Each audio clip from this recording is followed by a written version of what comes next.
निसर्ग जीवन छटा भाग 1. वणवा विजत चाललेला पाहिला.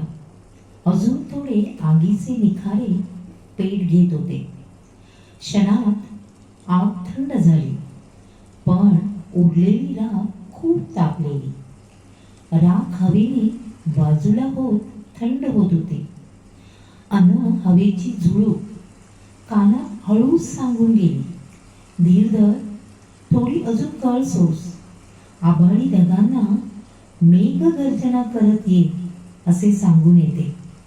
पाण्याचे तुषार तुला सुखावून जाते. कधी येशील हवे संगे, कधी येशील हवे संगे, तुषार थेंब सुखावती गडे. कधी येशील हवे संगे, तुषार थेंब सुखावती गडे. मेघ सावळे मनी हर्षले, मेघ सावळे मनी हर्षले, अन भावगन दाटले, अन भावगन दाटले, अन भावगन दाटले.